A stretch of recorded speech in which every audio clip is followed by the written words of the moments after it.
You're trembling." The voice was quiet, low, measured, almost too calm for a day like this. Evelyn Rhodes didn't respond. Her fingers, pale and stiff, gripped the edge of the porcelain sink as if it were the only solid thing left in her life. The cold from the tile seeped through her skin, but it couldn't numb what was unraveling inside her. Behind her, the dressing room buzzed faintly with sounds from the outside world. Muffled voices. A PR assistant rehearsing the press timeline. Laughter somewhere down the hallway. The sound of celebration of anticipation except in this room. "You're shaking," the voice repeated. Evelyn slowly raised her eyes to the mirror. Julian stood behind her, freshly shaved, perfectly dressed. Impeccable. As always. His navy tie was knotted just right. His smile, except it wasn't a smile today, was cautious, almost clinical. She hated that she still recognized the scent of his cologne, that even now, with the air between them colder than ever, her body still remembered what it used to mean. She blinked. Once. Twice. And then he said it. "I can't do this." Her heart didn't drop. It didn't even break. It just stopped. "No," Evelyn said, her voice barely a whisper. "No, not now." "Julian, we're minutes away from—" I know he cut in, glancing at his watch. 15 to be exact. "Then what the hell are you talking about?" Her voice finally cracked the calm, shattering like thin glass. "We're launching an IPO today. You helped write the damn speech. You said you'd stand with me. What do you mean you can't?" Julian didn't flinch. He just looked at her the way someone might look at a cracked porcelain vase. Delicate. Once beautiful. No longer worth repairing. "I thought I could handle it," he said carefully. "I thought I could be what you needed." But he took a breath. "Too long. Too slow. But I can't build a life with someone who's—" breaking apart. The words hit harder than any punch. They hung in the air, acidic and sharp, the kind of sentence that never really leaves you.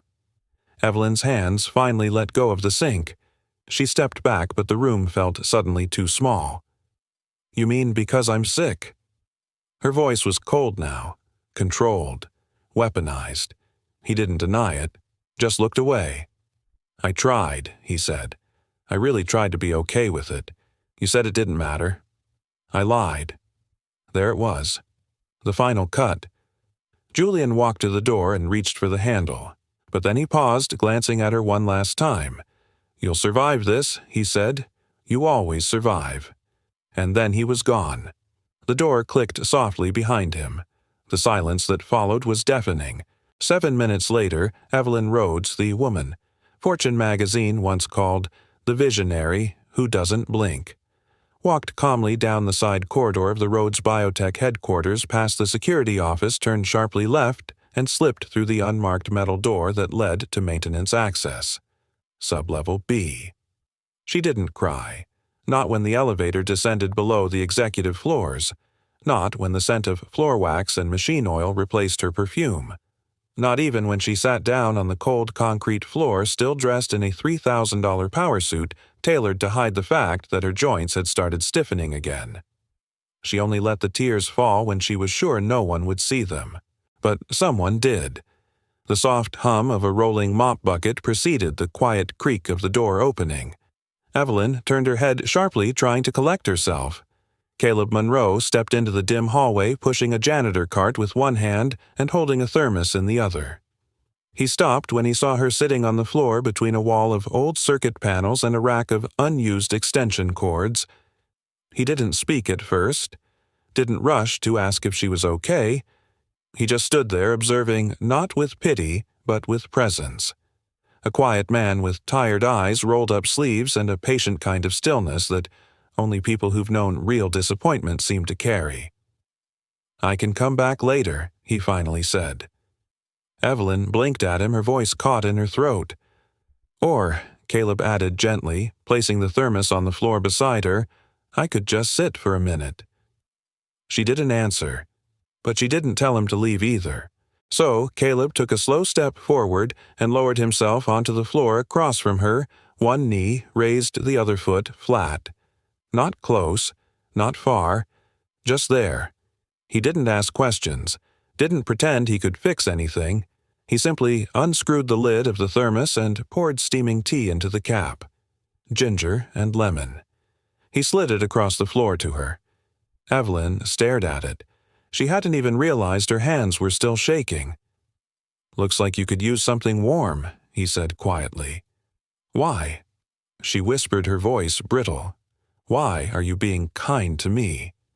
Caleb shrugged once. Sometimes people don't need fixing.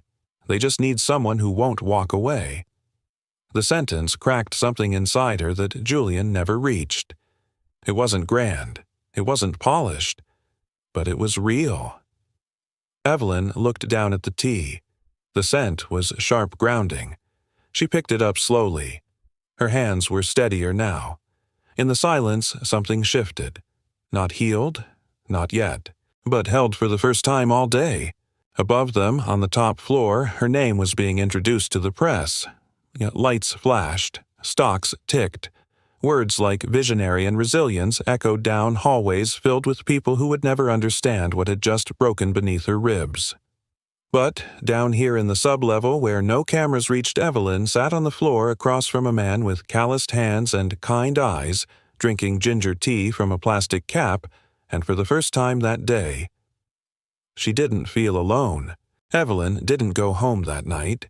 She stayed late at the office long after the cameras had shut off, after the applause had died down, after the champagne glasses had been drained by other people wearing suits and smiles. The IPO was a success on paper, but she'd barely made it to the stage in time, barely got through her speech, barely kept the mask on. Now, in the silence of her corner office with the skyline twinkling beyond the floor-to-ceiling windows, Evelyn sat motionless at her desk. There was still glitter on her sleeves from the confetti drop. She hadn't changed out of her suit. She hadn't touched the dinner left on her table. The only thing she had done since returning from the maintenance room was lock the door, sit down, and try to feel nothing. But nothing never came. The next morning, the building felt louder than usual. Laughter echoed down the hallways. Compliments flew like confetti, and everywhere she went, someone congratulated her as if she'd just won a war. You were magnificent, Evelyn. Standing ovation from Wall Street. Next stop times, Woman of the Year. She smiled. She nodded. She said the right things. But as the elevator doors closed behind her, her shoulders slumped. The second she was alone, the corners of her smile fell like scaffolding after a photo shoot. Her hand trembled again as she reached into her bag for her pen. She froze. For the briefest second, she saw Julian's face, the way he'd looked at her in the dressing room mirror like she was a vase with a crack no one could unsee. She blinked hard and shoved the pen back in her bag. That afternoon, during the executive board meeting, Evelyn sat at the head of the polished walnut table while her CFO droned on about international projections. She tried to focus, but the words were blurred by her thoughts' echoes of that one line she couldn't forget. I can't build a life with someone who's breaking apart. Her eyes flicked to the chair beside her. Empty. That was where Julian used to sit. Every quarter, every major meeting. Now it was just space and silence. She clenched her fingers around the pen again, willing them not to shake. Across the table, someone was still talking. She nodded at the appropriate moment. No one noticed the way she flexed her fingers under the table. No one saw the exhaustion behind her eyes. They never did. Later, as she walked through the lower levels of the building, she claimed she was stretching her legs to avoid her driver. She found herself near the maintenance hallway again. And like a compass turning south, she pushed open the same gray door from the day before. The corridor was empty at first, but a familiar hum echoed around the corner. And then there he was. Caleb Monroe. He stood at the base of a utility ladder refilling a wall-mounted water filter. His sleeves were rolled up again, revealing forearms dusted with paint flecks. There was a pencil behind his ear, a folded rag in his back pocket, and something about the ease in his movements felt grounding. Evelyn didn't say anything at first. She just watched him work invisible behind her title, her makeup, her armor. "You came back," Caleb said without looking up. She arched a brow. And you remember me." He glanced over his shoulder and gave a half smile. "Not every day the CEO sits on my floor and drinks my tea." A small breath escaped her lips, almost a laugh. She stepped closer. "I'm sorry about yesterday. I wasn't myself. No one ever is when they're falling apart." His words were soft, not accusing, just real. Evelyn leaned against the wall, arms crossed. "I'm not supposed to fall apart," she muttered. "Not in this building." Caleb turned toward her fully now. Not too close, just enough to look her in the eyes. "You don't have to be strong all the time." "Why not?" "Because strength without softness is just armor. And armor rusts." That line pierced something deep inside her. She looked away. "I can't afford to be soft. Maybe not with them." He gestured upward with his thumb toward the executives and shareholders above. "But that doesn't mean you have to bleed in silence." Her throat tightened. She hated how easy he made it sound, as if vulnerability was something you could choose like a wardrobe. She had spent years building a fortress of competence, certainty, perfection, and yet in front of a janitor with calloused hands and quiet eyes, it all felt useless. "Do you always talk like that?" she asked. "Only when someone looks like they're about to drown." There was a long pause. Evelyn stepped forward, kneeling down beside the bucket of tools he'd set on the floor. She picked up a small wrench, turning it in her fingers. "I don't know what's happening to me," she whispered. "I used to be able to walk into any room and own it. Now, I can't even hold a pen without reminding myself how much muscle control I've lost. I can't tell my team. I can't let the board know. They'd take everything." Caleb didn't interrupt. She looked up at him. "But you didn't flinch. You didn't look away yesterday." "No," he said simply. "Because I know what it's like when people do." He didn't explain, but the weight of that line settled between them like something shared. Evelyn placed the wrench down, her voice softer. "Thank you. For sitting with me. For not walking away." Caleb gave a slow nod. "People always ask what we do down here. Janitors, maintenance guys. But truth is, most of us don't fix things. We just keep them from falling apart completely." Her breath caught again, because for the first time in weeks she didn't feel like a CEO trying to keep up a crumbling empire. She felt like a woman, tired, broken in places, but still here. Before she left, Caleb handed her another thermos. She looked at it in surprise. "I figured you'd be back," he said with a shrug. "Tea's fresher this time." She held it gently, then met his eyes.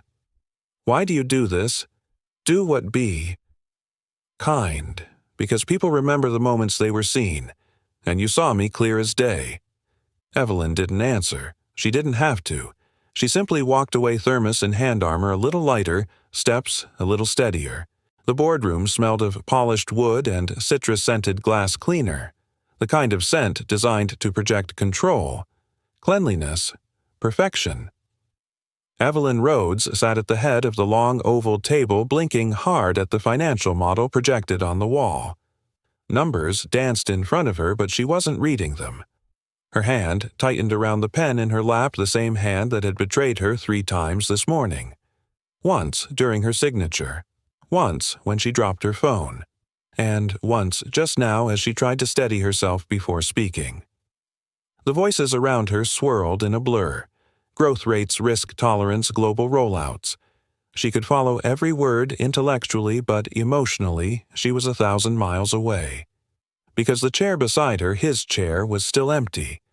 Julian used to sit there. Right-hand man, partner, fiancé. Now it felt like a hole in the room. A vacuum. Evelyn. She flinched. "Yes," she said quickly, eyes snapping to the speaker. It was Andrew Kim, her VP of Innovation. Young, brilliant, and now looking at her with thinly veiled concern. "I just asked whether we're moving forward with the joint development proposal with Veritex Labs," he said gently. Evelyn opened her mouth, but her fingers clenched beneath the table again. The muscles in her hand spasmed just slightly and a sharp jolt ran up her wrist. She exhaled slowly, controlling the pain. "I'll review it this afternoon," she said smoothly. "Send me the final figures." Andrew nodded, but his eyes lingered on her just a little too long, like he saw something, or thought he did. When the meeting ended, Evelyn waited until the last person left, then quietly placed her pen down. It was shaking in her hand. Across the city, in a small second-floor walk-up above a laundromat that always smelled like dryer sheets and cheap soap, Caleb Monroe was kneeling beside a little girl with bright eyes and a red paintbrush. The living room was cluttered, but in a lived-in kind of way. Books stacked sideways, a chipped coffee mug full of markers, a cardboard solar system hanging slightly lopsided from the ceiling fan. In the center of the chaos sat Lily, age 7, in the middle of a floor-length sketch pad. She was painting two figures, a man in blue with a mop, and a woman in a red cape standing beside a giant machine. "What's this one?" Caleb asked, pointing at the device in her drawing. "It's a machine that helps people walk again," Lily said proudly. "Like the ones you used to build, remember?" Caleb gave a small smile. "I remember. And that's you," she said, pointing to the janitor. "And that's her, the lady you gave the tea to." She looked like a superhero, but sad. Caleb raised an eyebrow. "You saw her once?" Lily shrugged. "Sometimes you only need a second to know someone's hurting." He paused, ruffling her hair. "You're a little too smart for 7. "Mom used to say that, too," Lily said quietly. The air shifted. Just a little. Caleb stood. "Want grilled cheese or pancakes for dinner?" Lily looked up. "Can we have both?" "You drive a hard bargain." She grinned, but before he left for the kitchen, she called out, "Dad." "Yeah." Lily held up the picture. "You don't build machines anymore, but I think you still fix things." Caleb froze for a moment, the words settling in his chest. Then he turned and walked into the kitchen without answering. That night, Evelyn stood barefoot in her apartment's kitchen holding a mug she didn't remember making. Tea. Ginger again. The one Caleb had given her yesterday had lingered longer in her memory than anything Julian ever said. She leaned against the counter, watching the city lights shimmer beyond the glass. A silent war raged inside her between the version of herself she'd built for the world and the woman who now more than ever wasn't sure she could hold it all together. She hadn't told anyone about her most recent diagnosis. Not the board, not the team, not even Julian until the very end. Autoimmune myopathy, a slow deterioration, progressing, unpredictable. Some days she could lift weights, some days she couldn't lift a fork. The medication helped, mostly, but her body was changing, and that scared her more than anything. She didn't want pity, but she also didn't want to face this war alone. And for some reason, the only person she could imagine saying that to was a janitor with soft eyes and a daughter who painted superheroes. The next afternoon, she found herself wandering into the service wing again. She told herself she needed to stretch, needed air, needed quiet, but the truth was simpler. She hoped he'd be there. And he was, fixing a faulty elevator panel sleeves rolled up, lost in concentration. "I think I'm becoming a fan of ginger tea," Evelyn said from behind him. Caleb looked up, not surprised. "Good. I was starting to worry I had bad taste." She leaned against the wall. "Your daughter," she said, "is she the one who drew the astronaut stickers on your cart?" He glanced down at the colorful little decals. "Yeah, she thinks the building's boring, so she makes it look like a spaceship." Evelyn smiled. "A real one. She's creative. She's everything," Caleb said softly. There was something in his tone, warmth laced with ache. Evelyn took a step closer. "You ever miss it?" she asked. "Engineering." He paused. "Every day. Then why not go back?" Caleb tightened the screw and shut the panel. "Because some mistakes stick longer than a resume." He didn't elaborate, but his silence said enough. Evelyn looked at him, really looked. "You don't seem like someone who gives up easily."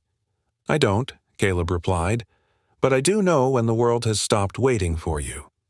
Maybe the world was just waiting for something different." That line hung there. For a moment, neither of them moved. Back in her office that evening, Evelyn stared at the prototype schematic for a medical assist device that had been abandoned 6 months ago, an exoskeletal support brace designed for patients with muscle degeneration. Julian had said it was too risky, too experimental, too impractical.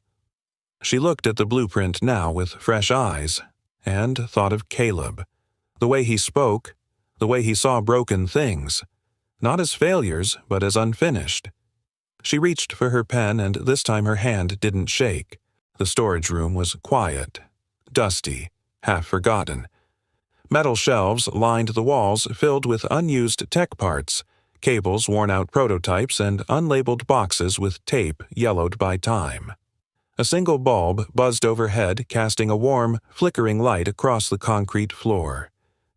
Evelyn stood in the doorway, arms crossed, surveying the rows like a general returning to an old battlefield. In her hands was the old blueprint. It had been tucked inside a drawer in her office for over 6 months. She'd drawn it late one night when the tremors had first started, when fear was still just a whisper and not a constant companion. It was a design for a support brace, an adaptive mobility aid, something light, intelligent, customizable. Something that could give people like her a fighting chance. Julian had looked at the sketch, smiled politely, and said, "We don't have time for pipe dreams, Evelyn." So she had buried it. And now, here she was, staring at a forgotten world, one she wasn't sure she still belonged to. Footsteps echoed behind her. She didn't turn. "You really shouldn't be in here without gloves," came Caleb's voice. Evelyn smiled faintly. "Then it's a good thing I have backup." She held up 2 pairs of work gloves. Caleb blinked, surprised. She tossed one set toward him. He caught them without thinking.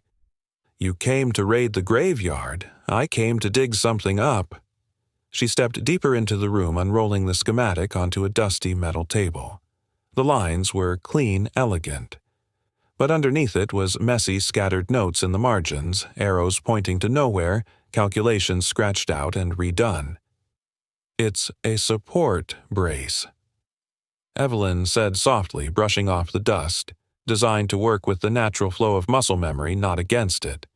Responsive, dynamic, almost intuitive. Caleb stepped forward, studying the lines.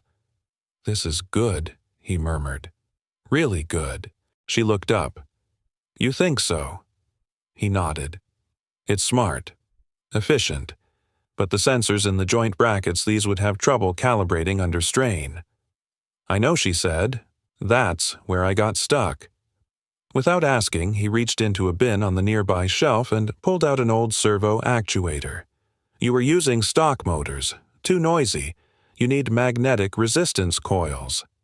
Evelyn blinked. "Wait, you've built one of these before." Caleb hesitated. "A version of it," he said finally. "Back when I still had a lab coat instead of a mop."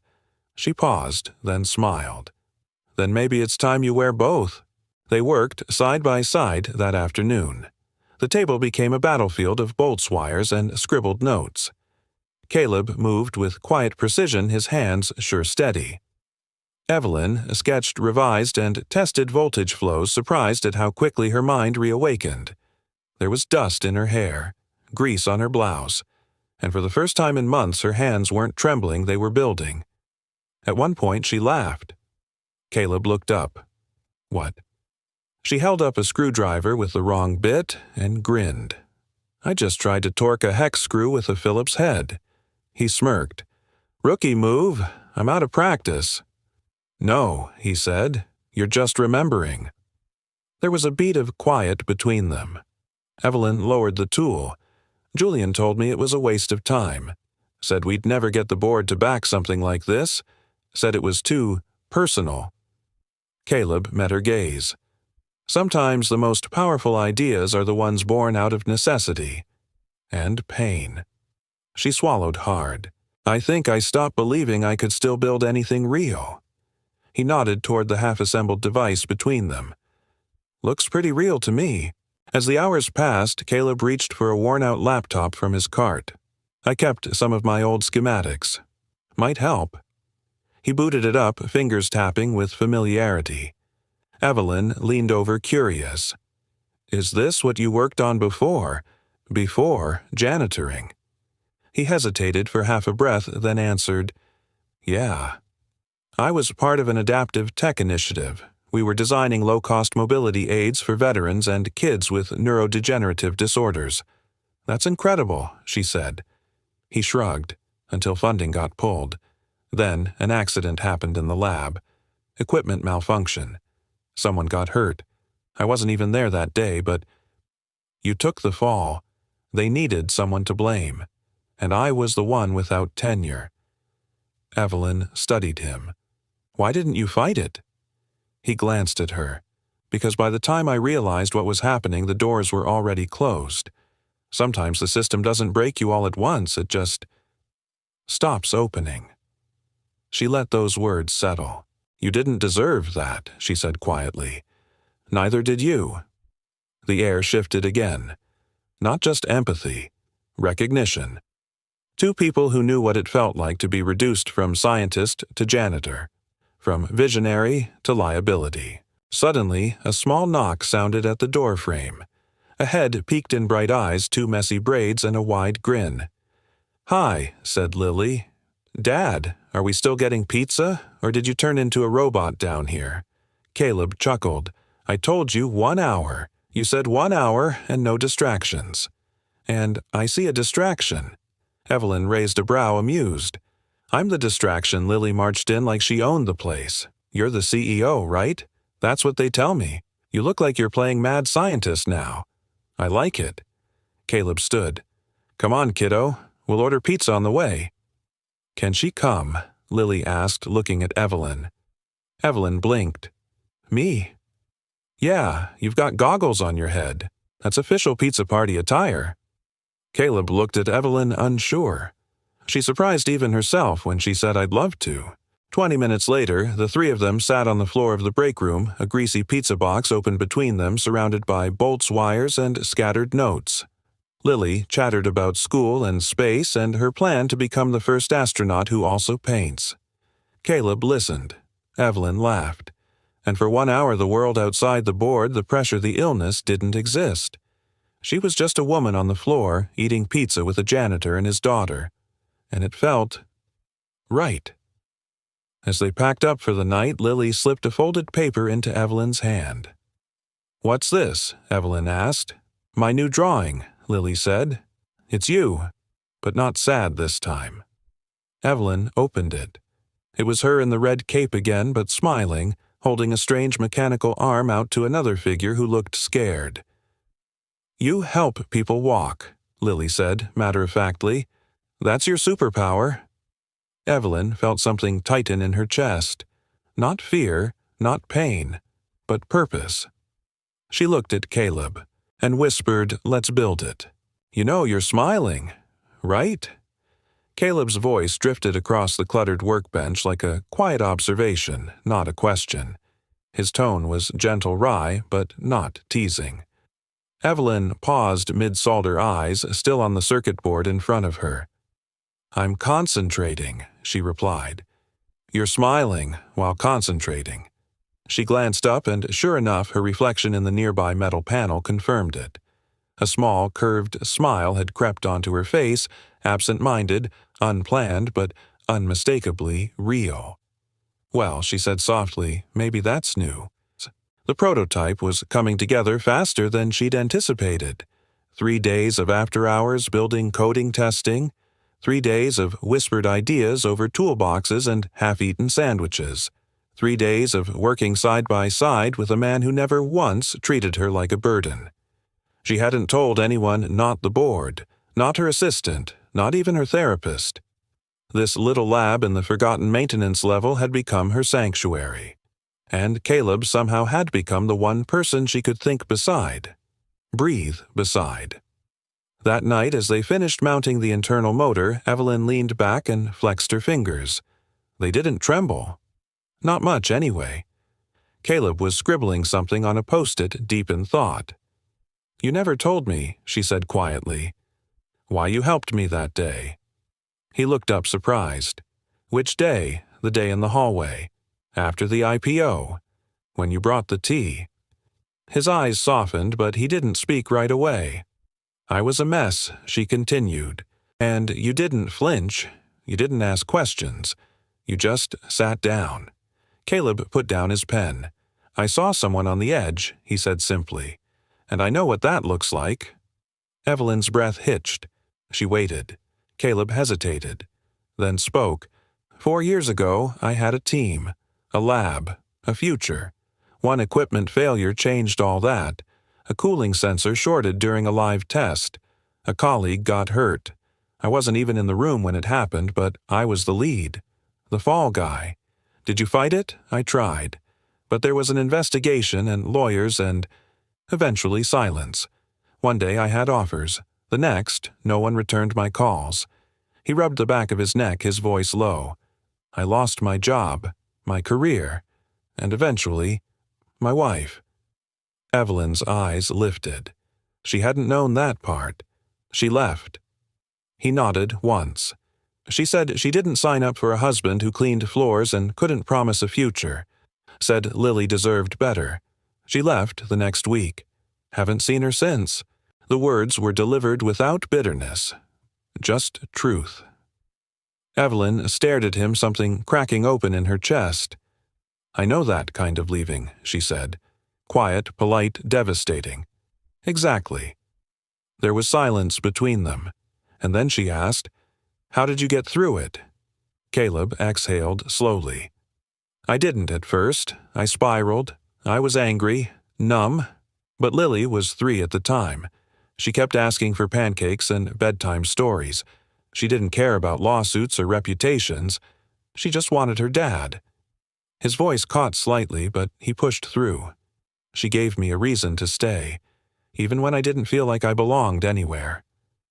Evelyn looked down at the prototype, blinking fast. I think that's what scares me most, she murmured. Not the illness, not the pain. But that one day I won't be enough. That people will see me struggling and just walk. Caleb's voice was quiet, steady. If someone leaves because you're struggling, they were never there for you. They were there for the idea of you. She looked at him. You're not afraid of broken things, are you? No, he said, because broken doesn't mean worthless. It just means unfinished. Later that night, Evelyn stood at the mirror in her apartment brushing her hair with slow, measured strokes. Her phone buzzed with a dozen unread emails, but she ignored them. Instead, she picked up a folded paper Lily had given her earlier that week.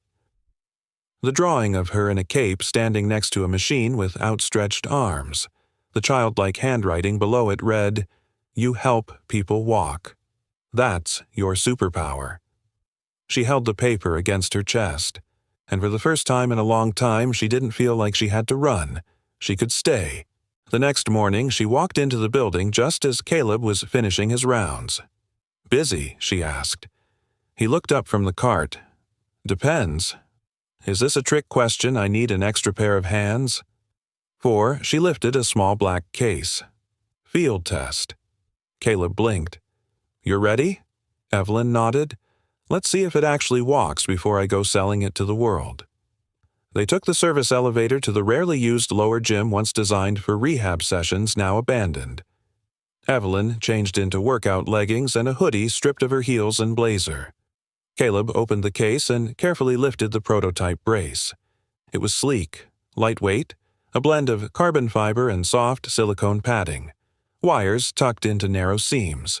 Clean. She sat down on the bench and slowly attached it to her leg. Caleb adjusted the calibration settings through the linked tablet. You okay? He asked. No, she said.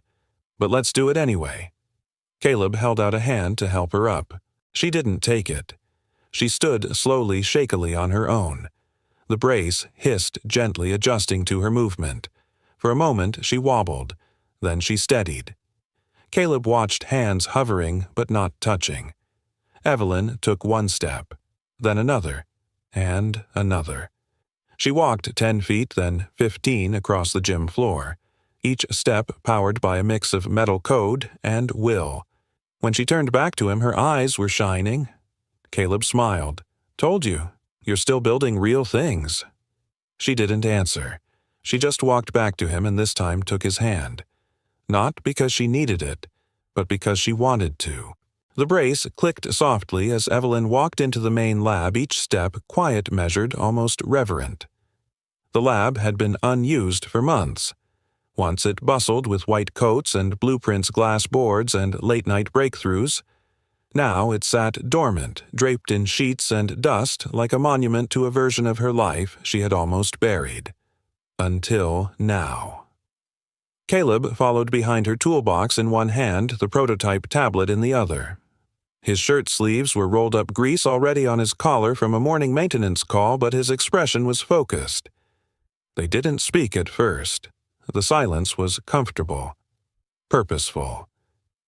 Evelyn reached for the light panel and flicked it on. Overhead, the room hummed to life. Fluorescent lights buzzed, monitors blinked. The air felt awake. She turned to him. "I want to make this official," she said. Caleb blinked. "What do you mean, I want you on the project? Not just as a sounding board or a guy with tools. I want you as my design partner." He stared at her.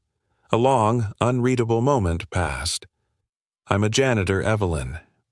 "You're an engineer," she replied, voice unwavering. "One whose ideas helped me take 5 full steps yesterday. You could lose everything if you tie my name to this." She stepped closer, her gaze sharp but open. "I've already lost someone who didn't believe in me. I'm not afraid to risk what's left for someone who does." He looked down at the floor, jaw tightening. The weight of her words and everything they implied hung in the air. "I don't want to become a liability for you," he said quietly. "Then don't," she said. "Become a legacy." Caleb met her eyes. It was not a romantic moment. Not yet. But it was intimate. Two people choosing to bet on each other not out of sentiment but out of sheer grounded belief. He nodded once. "All right, partner." By the end of the week, the lab had been transformed. The dust was gone. The sheets rolled away. Caleb had installed an adjustable workstation using parts from a decommissioned maintenance cart. Evelyn moved her personal equipment in at night away from curious eyes. Their routine was unconventional. They worked late after board meetings, after janitorial shifts. They sketched on whiteboards with half-dried markers. Caleb repurposed parts from discarded robotics modules. Evelyn coded while listening to Lily's favorite bedtime songs playing softly in the background. It was chaos. It was healing. One night, Evelyn looked up from her screen to find Caleb staring at a photo on the corner of the desk. It was her from a magazine shoot. The headline read, "The Woman Who Will Walk Wall Street into the Future." She scoffed. "They called me unstoppable." That aged well. Caleb didn't smile. Instead, he said, "You're still unstoppable. You've just changed direction." She looked at him, genuinely taken aback. "You really believe that he leaned back wiping his hands on a rag. You built an empire while your body fought against you. That doesn't make you less capable. It makes you more." 3 days later, they hit a wall. The brace's pressure sensors couldn't stabilize above a certain weight threshold. Every time Evelyn shifted, the reading spiked, throwing off balance and triggering the safety lock. Caleb tried recalibrating the coil sensors. Evelyn rewrote the feedback loop code twice. Nothing worked. Frustrated, she slumped into a chair, massaging her temples. "We're missing something," she muttered. "It should be working." Caleb didn't respond right away. He was crouched beside the open casing, fingers tracing the wiring like Braille. "Tell me again why you designed it to respond to micro-adjustments from the femoral nerve," he said. "Because I wanted it to feel natural, almost like the body was finishing the step on its own." He sat back on his heels, eyes thoughtful. "Then maybe we need to stop fighting the body." Evelyn raised an eyebrow. Caleb continued. "What if we designed it to fail forward to allow small imbalances and adjust in real time, like how a toddler walks before they find rhythm? Not by controlling every move, but by learning from the stumble. Evelyn stared at him. "Fail forward," she repeated. "That's actually brilliant." He smiled. "I have my moments." They rebuilt the sensor array that night.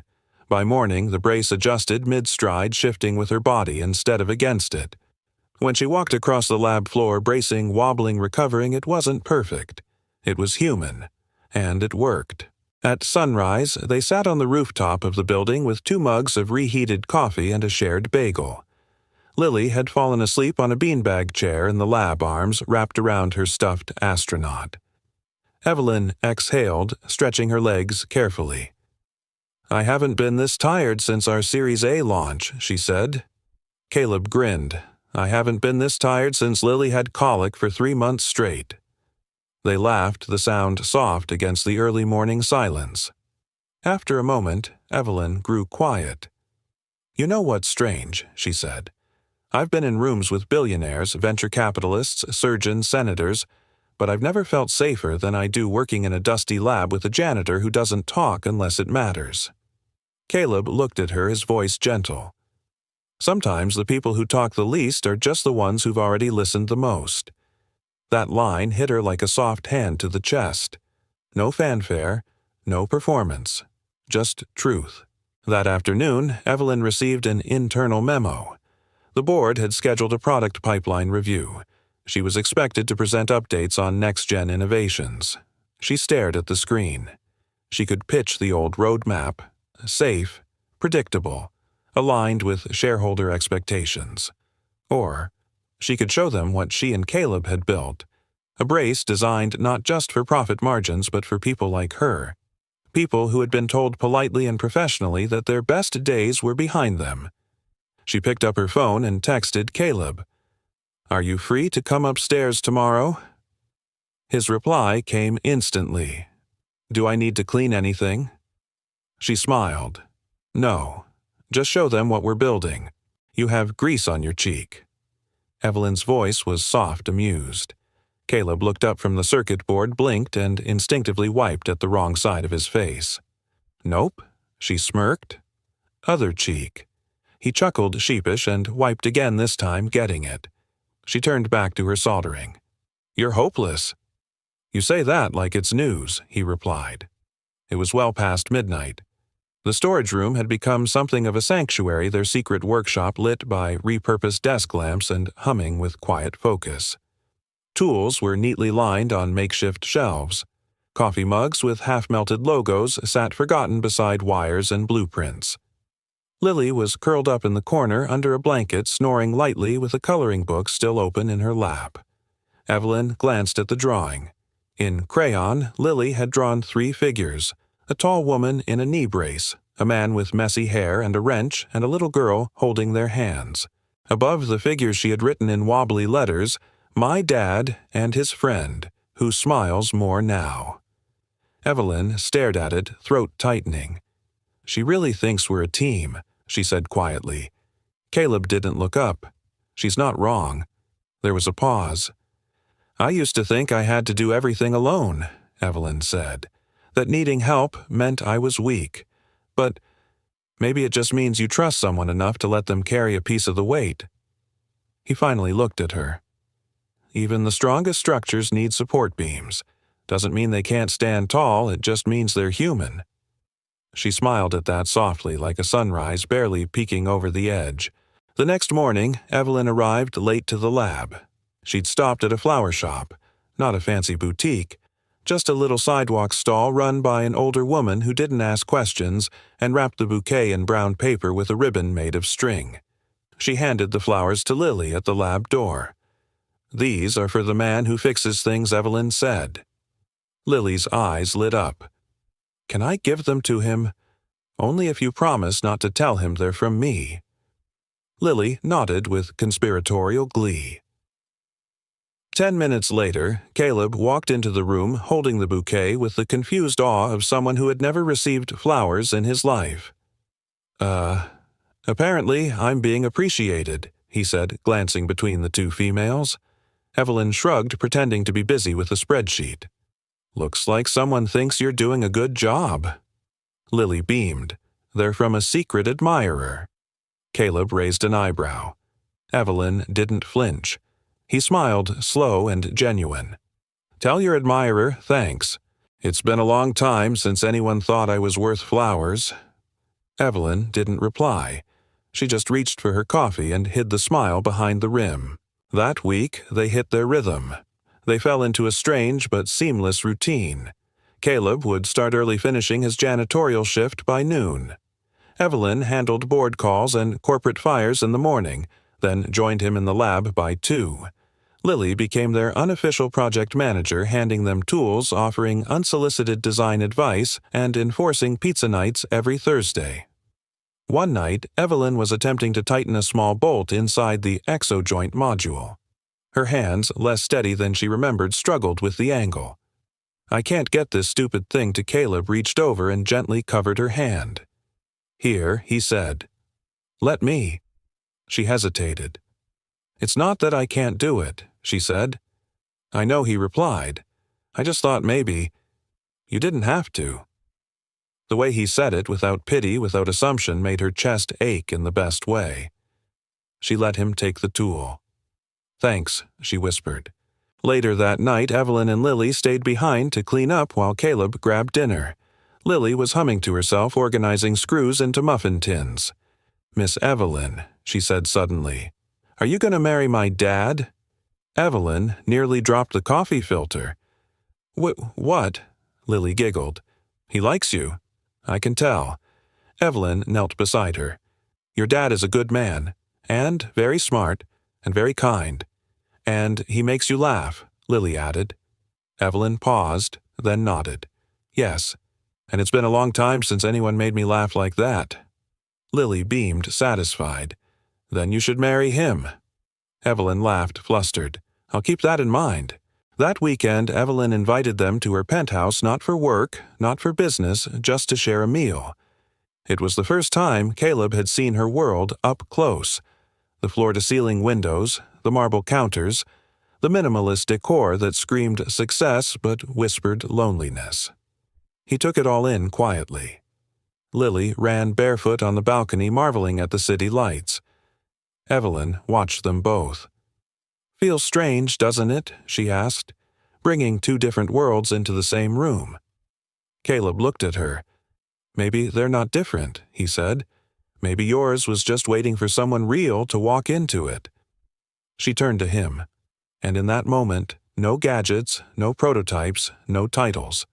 There was only the quiet certainty of 2 people who were beginning to choose each other. Not because they had to, but because it finally felt safe to. At the end of the evening, Lily had fallen asleep on the couch with a half-eaten cookie in her hand. Caleb stood at the door, keys in hand. "Thank you," he said. "For what?" "For letting me in. Not just into your lab, but into this." Evelyn hesitated, then stepped closer. "You didn't just fix my prototype, Caleb. You reminded me I was more than one." Their eyes met. There was no kiss. Not yet. Just something deeper. Recognition. That night, Evelyn wrote something in her journal for the first time in months. 1 sentence. Hope doesn't come crashing in like thunder. It tiptoes in like laughter from a child, and a hand steadying yours when it trembles. She closed the journal and smiled. The conference room wasn't grand. Just concrete floors, white walls, and a few scattered chairs pulled in by interns. But Evelyn stood in the center of it like it was a world stage. No high heels, no designer suit. Just simple black flats, slate gray trousers, and a navy blouse with the sleeves pushed up past her elbows. She looked real, present, alive. Caleb watched from behind the partition wall, heart thudding slow and heavy. He wasn't supposed to be there. Not officially.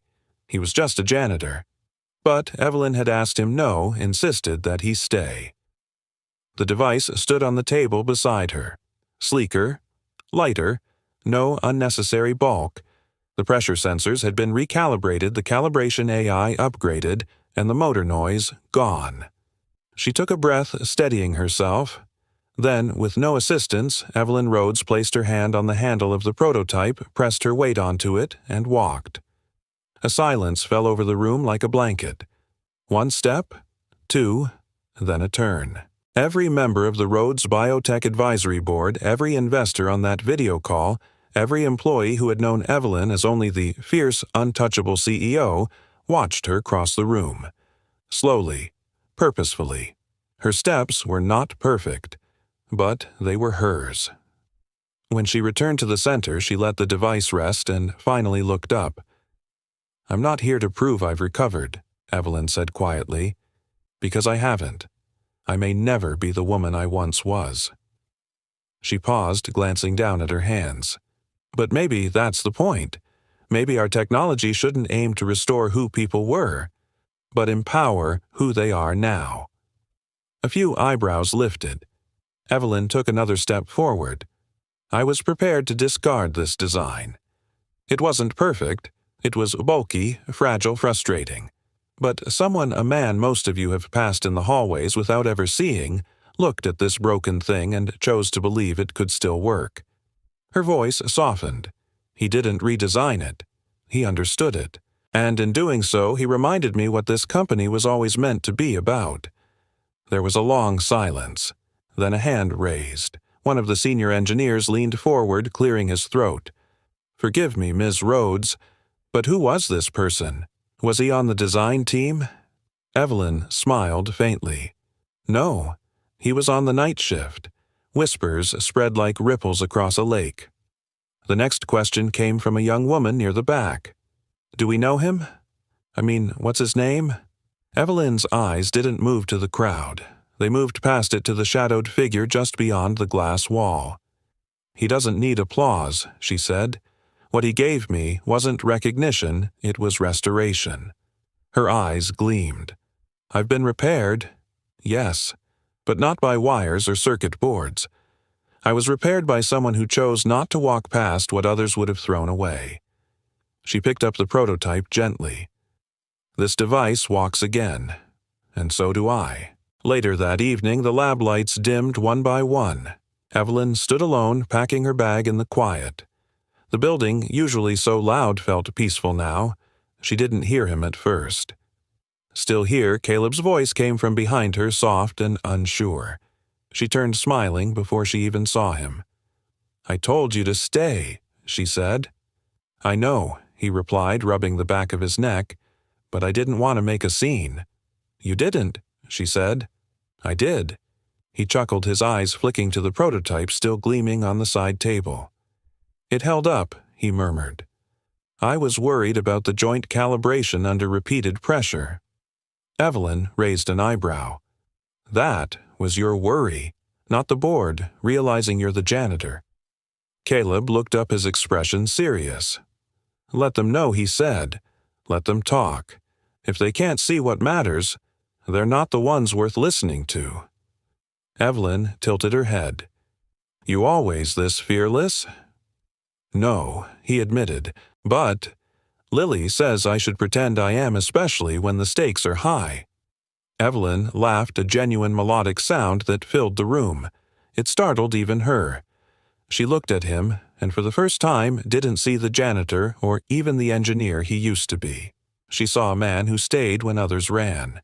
"I owe you," she said. Caleb shook his head. "No, Evelyn. You just remembered who you are. He paused. "I just held the mirror." Their eyes locked. "I don't think I've smiled like this in a year," she said quietly. Caleb nodded. "Then, maybe. It's time you smiled more." Another silence. Then Evelyn leaned down, picked up her bag, and turned to go, but paused at the door. "You know," she said, not turning around, "we're not done yet. The board will ask questions. The press will speculate." "I know," Caleb said. "Good," Evelyn smiled faintly. "Because I'll need you there. Not behind the scenes. Beside me." He blinked. "Evelyn, I'm just—" "No," she interrupted, turning toward him. "You're not just anything, Caleb. That word, just, it's a cage, and I'm done living in cages." Caleb didn't answer right away. Then, "Okay, I'm in." A small voice suddenly echoed from the hallway. Dad Lily peeked around the corner, her curls bouncing a paint-smeared notebook clutched in one hand.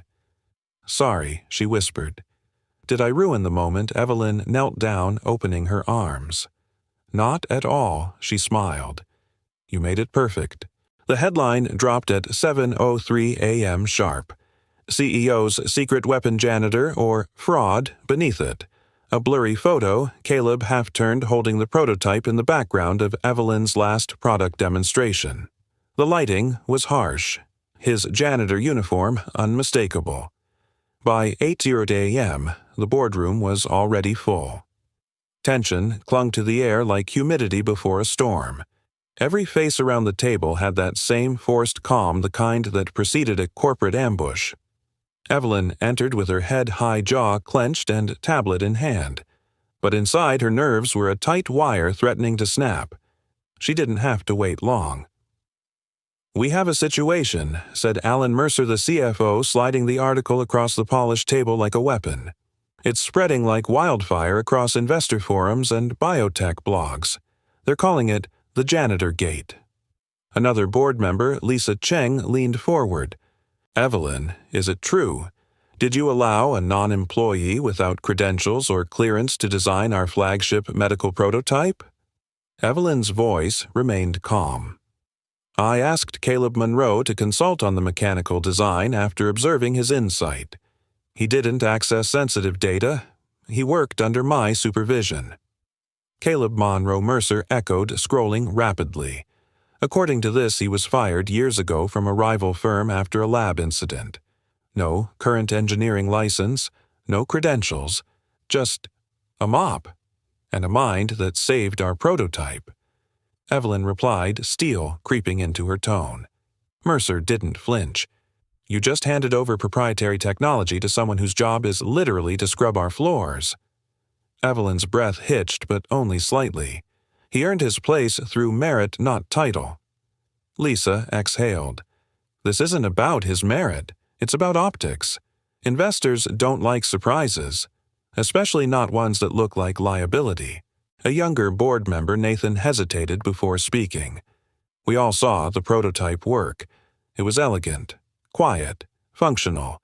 But if it fails now," Mercer interjected, "it won't be a product flaw, it'll be a scandal. Imagine the headlines, 'Device designed by janitor injures patient.'" Silence. That was the death sentence. Not logic, not ethics, optics. Evelyn rose slowly. If this board would rather crucify innovation than admit a man outside the system might have something to offer, then perhaps I'm not the CEO you want. Her words hung in the air. But Mercer struck back hard. "No one is talking about replacing you yet, but the shareholders are watching closely. Any further missteps and we may have to intervene." Evelyn didn't respond. She gathered her tablet, turned, and walked out back straight, lips tight, heartbreaking. Caleb didn't hear about the article from the board, or Evelyn, or even the news. He heard it from Lily. She was sitting on their second-hand couch, cereal bowl in hand, scrolling through his phone for drawing inspiration when she stumbled on a notification. "Dad." Her voice was small. "Why are you on the news?" Caleb took the phone, brows furrowing. He read the headline. Then again. Then again. By the time he finished the article, he could barely breathe. "She didn't deserve this," he muttered. Lily blinked. "Did you do something wrong?" "No, sweet pea," he said softly, brushing a curl from her forehead. "I just did something they didn't expect." Evelyn sat in her office, staring at the screen, watching the online comments multiply. What kind of CEO lets a janitor near medical tech? Is this why she got sick in the first place? Bad judgment. Sympathy project. This company is going down. Each comment cut deeper than the last. But it was the silence from Caleb that hurt most. She hadn't called him. Not because she blamed him, but because she didn't know how to say the words, "I might lose everything for trusting you, but I still don't regret it." She closed her laptop, leaned back, and let the darkness swallow her office. That night, a letter slid under her door. No sender, no signature, just one folded piece of paper. It read, "I never wanted to make you a target. If leaving means you get to stay whole, I'll go." Evelyn sat frozen, the paper trembling in her hands. He was leaving. The next morning, Evelyn marched into Human Resources. "I need to see Caleb Monroe's file," she said. The clerk blinked. He resigned late last night. Effective immediately. What Evelyn's voice cracked. She didn't finish. Instead, she turned, walked out of the building, and got into her car. She didn't care about the scandal. She didn't care about the board.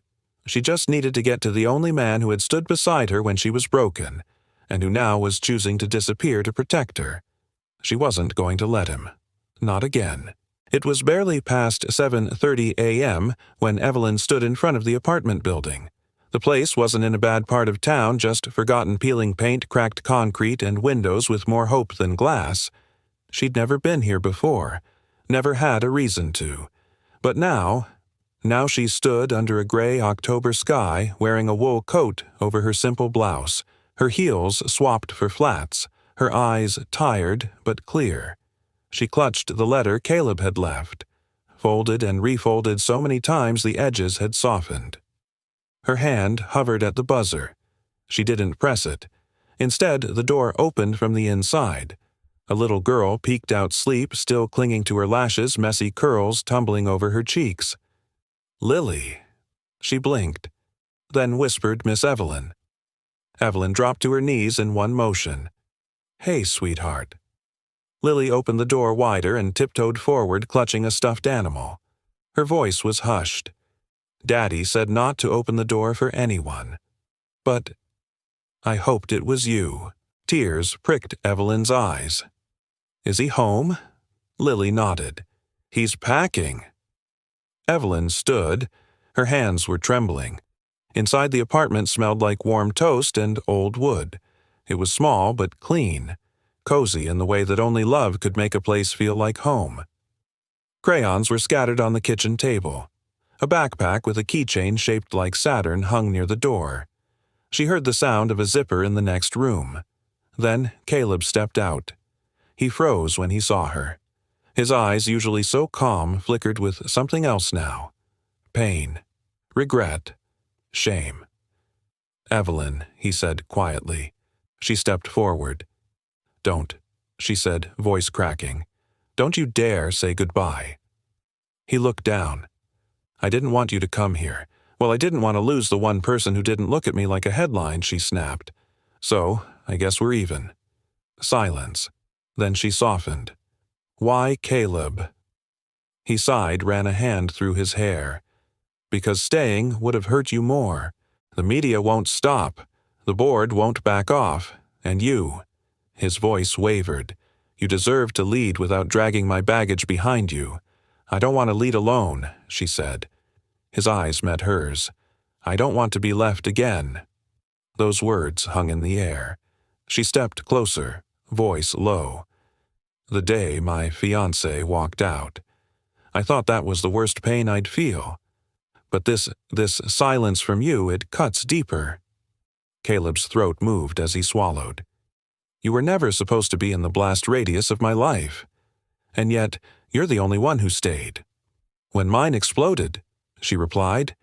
"You sat on a cold floor while I fell apart. You fixed the one thing I relied on when my own legs wouldn't move. You never looked away. And now you're doing exactly what they did." "I'm not like them," he whispered. "Then prove it," she said, her voice trembling. "Stay." Lily came over, then standing between them, holding Evelyn's hand with one of hers and her dad's with the other. "Daddy," she said softly, "I told you, she's like one of the brave women in my books, and they always have someone who believes in them." Caleb knelt down beside her. "Sweetheart." "She believes in you too," Lily added. "I heard it when she taught me how to say, 'never give up,' in Spanish." He smiled sadly. "Nunca te rindas." Lily beamed. "Exactly." Evelyn knelt, her eyes level with his. "I don't need perfect Caleb. I don't need credentials or suits or speeches. I just need the man who saw me when I couldn't even see myself." He looked at her for a long moment, and then he reached into his pocket, pulled out a crumpled sheet of paper, unfolded it. It was a sketch, a newer version of the prototype, improved joints, smoother casing, Lily's little stick figure signature on the corner. I wasn't going to show this to anyone, he said, but I kept working on it, even after I wrote the letter. Evelyn's eyes filled. Then help me finish it, present it, stand beside me. He hesitated, then looked down at Lily, then back at Evelyn, and nodded. I'm in, he said. Her breath escaped in a shaky exhale, half relief, half something she hadn't dared to feel in a long time. Hope. That night, Evelyn typed an internal memo to the board. To the members of Rhodes Biotech Effective, immediately Mr. Caleb Monroe is reinstated as engineering advisor to the Mobility Innovation Team. His position is neither symbolic nor temporary. It is earned. Some of you see a janitor.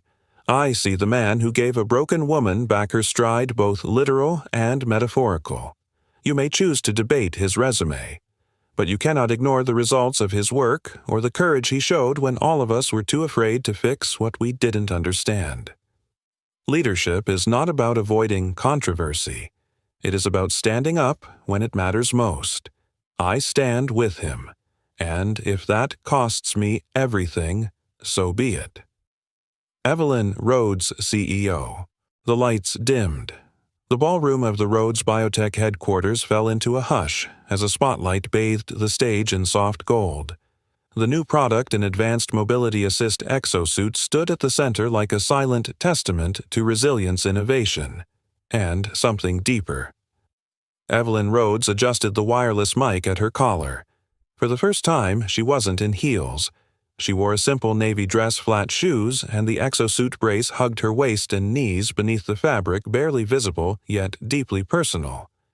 She scanned the crowd: cameras, investors, reporters, board members, and in the front row, Lily, wide-eyed and bouncing in her seat, a handmade sign in her lap that read in glitter, "My dad built this."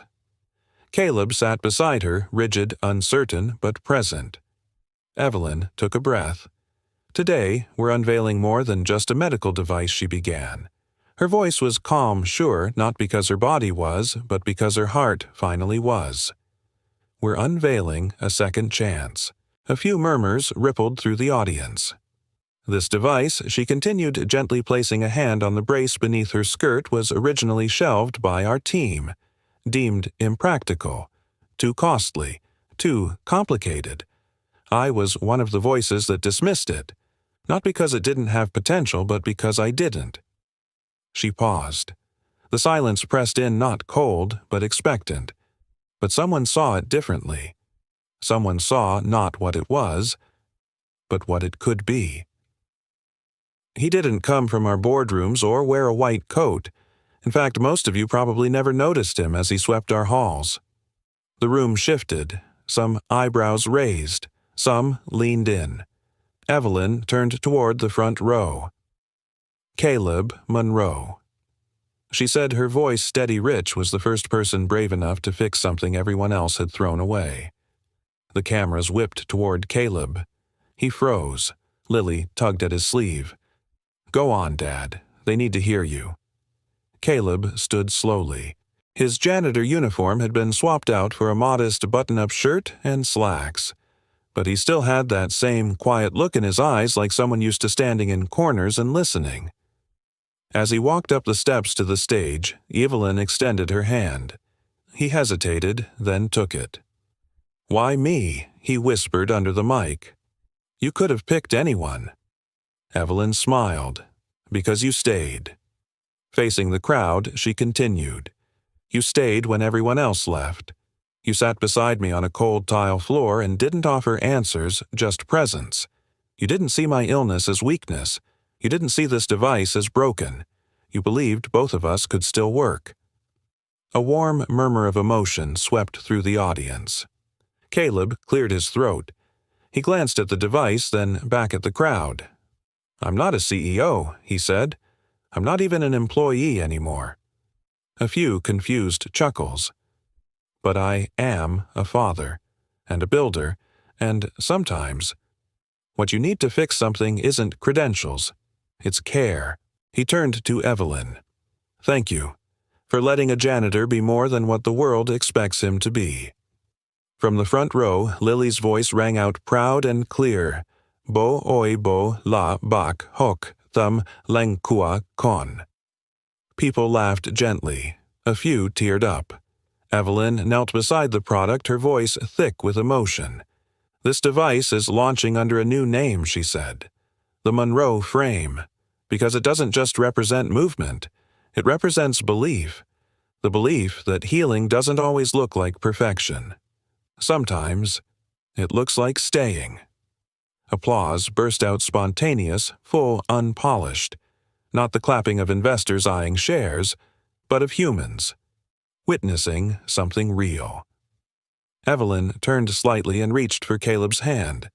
And then, to everyone's surprise, she reached down from the stage, lifting Lily up beside them. The three stood in a single beam of light, no longer boss and janitor, no longer investor and engineer. Just three souls bound by what they had built together. Not just a device, but a life. No longer proving themselves.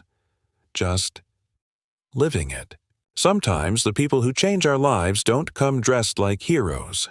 Sometimes they arrive quietly with a mop in one hand and kindness in the other. If this story touched your heart, tell us, have you ever met someone who showed up for you when no one else did? Maybe it was a stranger, a friend, or someone you least expected. Share your story in the comments below because your story might be the one that heals someone else tonight. And while you're at it, let us know where in the world you're watching from. We love seeing how far these stories travel from small towns to big cities, from hearts to hearts. If you believe that real love, real courage, and real kindness still exist, don't forget to hit subscribe so you never miss the next story that might remind you to hope again. Thank you truly for spending this time with us. Until next time, may you find light in the quiet places, and may you always, always have someone who stays.